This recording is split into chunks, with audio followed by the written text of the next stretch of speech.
Video आपकी पेशे खिदमत है, जिसमें मैं जीवन को प्रभावित करने वाले 10 मुख्य प्रश्नों के उत्तर देने वाला हूं। तो चलिए फिर वीडियो को शुरू करते हैं। प्रश्न संख्या 1, क्या बेईमानी करे बिना गुजारा नहीं है? दोस्तों, ये सच नहीं है। माना कि कलिकाल कलयुग में 100% सीधा बनकर जीवन जीना थोड़ा कठिन है, परंतु इसका ये अर्थ कदापि नहीं कि व्यक्ति को संपूर्ण बेईमानी, जालसाजी और झूठ फरेब पर उतर आना चाहिए। हाँ, इतना जरूर है कि आटे में नमक जितना झूठ फरेब अथवा वो काम जिससे जनमानस का भला होता हो करने में हिचकना नहीं चाहिए। ध्यान रहे, अंत में फलती तो ईमानदारी ही है। प्रश्न संख्या 2, लव अथवा अरेंज, कौन सी शादी करना ठीक रहता है? शादियां दोनों ही ठीक हैं।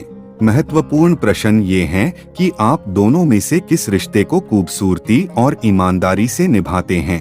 अमूमन लव मैरिज में प्रेम शादी से पहले आरंभ हो जाता है, जबकि अरेंज मैरिज में शादी पहले तो प्रेम बाद में आरंभ होता है। दोनों ही रिश्तों में आपको दया, प्रेम, निष्ठा, ईमानदारी, आदर और धैर्यवान बन जीवन को आगे बढ़ाना होता है। प्रश्न संख्या 3, क्या रातों रात अमीर हुआ जा सकता है? 100% हुआ जा सकता है, परंतु इसमें भी आपके कर्म, भाग्य, ध्यान रहे भाग्य भी आपके द्वारा किए गए कर्मों से ही बनता है। आपकी नेकनियति और किस्मत रंग लाती है।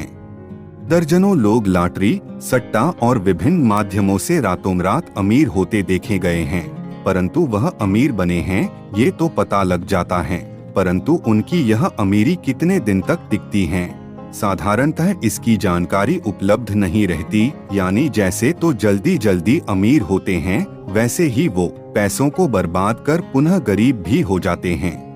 प्रश्न संख्या 5, क्या भगवान इस दुनिया में मौजूद हैं? मेरी नजर में ये प्रश्न सबसे अच्छा और महत्वपूर्ण है, क्योंकि इंसानी जीवन का ताना बाना ईश्वरीय शक्तियों के इर्द गिर्द ही घूमता है। खैर, प्रश्न पर वापस आते हैं। अधिक ना कहते हुए मैं सृष्टि के मुख्य 5 तत्वों की बात करूंगा, अर्थात धरती, अग्नि, वायु, जल और आकाश। सत्य सनातन धर्म तथा हिंदू मान्यताओं में इन्हें भगवान माना गया है, जिसमें से हम एक तत्व वायु का उदाहरण लेते हैं। जिन्हें लगता है कि वायु प्राण अथवा ईश्वरीय तत्व नहीं है, वह 5 मिनट तक अपने मुंह और नाक को बंद कर प्रमाण पा सकते हैं। दावा है मेरा 5 मिनट तो छोड़िए, लोग 2 मिनट भी बिना प्राण वायु के नहीं रह सकते। कोविड कोरोना काल में आपने लोगों को इसी ईश्वरीय प्राण वायु के लिए दर दर भटकते देखा होगा। मुझे उम्मीद है कि आप मेरी बात को समझ गए होंगे। प्रश्न संख्या 6, नौकरी अथवा व्यवसाय में से किसे चुनना चाहिए? एक लाइन में कहूँ तो जब तक आप दोनों में से किसी में भी कामयाब नहीं हो जाते, आपको दोनों ही कठिन और दुष्कर लगेंगे। नौकरी पेशा व्यक्ति को 1 अथवा 2 बॉस को जवाब देना होता है। अनेकों जगह उनकी हाँ में हाँ भी मिलानी पड़ती है, परंतु व्यवसाय में हर दूसरा ग्राहक अथवा व्यक्ति आपका बॉस बन जाता है। आपको सभी की जी हजूरी और लल्लो चप्पो करनी पड़ती हैं। कम से कम आजकल तो यही देखने को मिलता है। इसलिए नौकरी 1 अथवा 2 की तो व्यापार सभी की गुलामी है। इसलिए फैसला हमेशा सोच समझकर ही लें। एक टिप देना चाहूँगा कि पहले नौकरी करें, काम और सिस्टम को समझें, धन इकट्ठा करें और फिर खुद का व्यवसाय खोलें। आपको कामयाबी अवश्य मिलेगी। प्रश्न संख्या 7, क्या विवाह से पूर्व शारीरिक संबंध बनाने चाहिए? यह प्रश्न सीधा, सरल और आज के युग में अति महत्वपूर्ण है, जिसका उत्तर मैं आपको सीधा और कड़वा ही दूंगा। माना कि लोग अपनी आजादी और माता पिता के विश्वास का भरपूर फायदा उठा रहे हैं। लोग ऑफिस, घर और होटलों में संबंध बना रहे हैं। कायदे से ये काम एक नहीं बल्कि 100% गलत है, लेकिन अगर यह काम युवाओं द्वारा किया जा रहा है तो वो दिन दूर नहीं जब अमुख लड़के की बहन भी किसी अनजान लड़के से संबंध बना खुद को तृप्त कर रही होगी। उस वक्त उक्त लड़के को लज्जा, शर्म और चरित्र की बात नहीं करनी चाहिए, क्योंकि जिसके साथ तुम लगे हुए थे वो भी किसी की बहन और बेटी ही थी। अब यहाँ ये मत कहना अथवा सोचना कि कर्मकांड तो हमने आपसी सहमति और रजामंदी से किया था। भाई, जब आप रेहड़ी वाले से कुतरा हुआ फल एवं सब्जी नहीं खरीदते तो फिर अपवित्र शरीर एवं भोगा हुआ शरीर कैसे अपना सकेंगे? क्योंकि जब तक पता नहीं चलता तब तक तो हर कोई एंजॉय करता है। जिस दिन पता चल जाए कि अमुक लड़के अथवा लड़की के शारीरिक संबंध विवाह पूर्व किसी अन्य व्यक्ति से थे तो मामला कोर्ट कचहरी और तलाक तक पहुंच जाता है।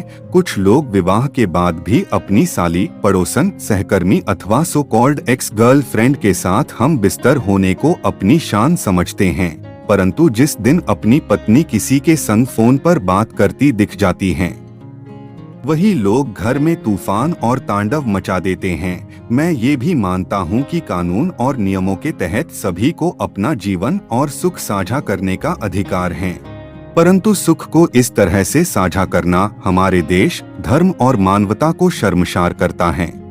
इसलिए अगर किसी से संबंध बनाते भी हैं तो फिर जान की बाजी लगाकर विवाह भी उसी इंसान से करें, फिर चाहे वो लड़का हो या लड़की। ये फार्मूला सभी के लिए एक समान काम करता है। प्रश्न संख्या 8, टूटते रिश्तों और डाइवोर्स अर्थात तलाक को आप किस नजर से देखते हैं? यूं तो यह विषय जटिल और 2 लाइनों में समेटा नहीं जा सकता, बावजूद इसके हर व्यक्ति को अपना 100% देते हुए अपने घर, विवाह और संबंधों को बचाने की भरपूर कोशिश करनी चाहिए। अर्थात वो सब कुछ करना चाहिए जिससे तलाक अथवा छोड़ छुड़ाव की नौबत ना आए। फिर भी अगर बात ना बने तो दोनों पक्षों को आपसी रजामंदी और सम्मान पूर्वक रिश्ते को छोड़ देना चाहिए, क्योंकि आप दोनों को ही ये मानव जीवन बड़ी मुश्किल से मिला है। इसलिए इसे दकियानूसी बातों और मजबूरीवश इकट्ठे रहकर बर्बाद करना समझदारी नहीं बल्कि मूर्खता होगी। प्रश्न संख्या 9, दुनिया हमारी कामयाबी और तरक्की से जलती क्यों है?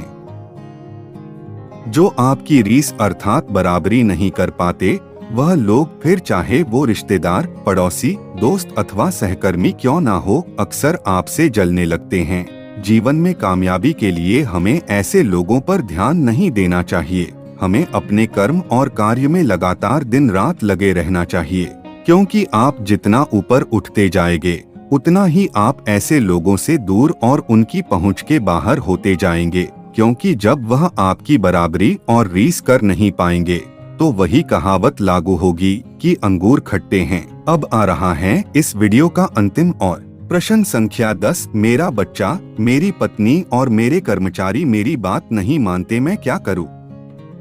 सबसे पहली बात, आपको सामने वाले से कुछ भी मनवाने की जरूरत नहीं है। आपको इस होड़ से बाहर निकलना होगा। मानता हूं कि आप उक्त सभी लोगों का भला चाहते हैं, यही वजह है कि आप अक्सर उन्हें राय अथवा टिप्स देते होंगे, ठीक वैसे ही जैसे मैं इस वीडियो को बना समाज में परिवर्तन लाने की कोशिश कर रहा हूं। परंतु मेरा एकमात्र कर्म है सामने वाले को सही जानकारी देना।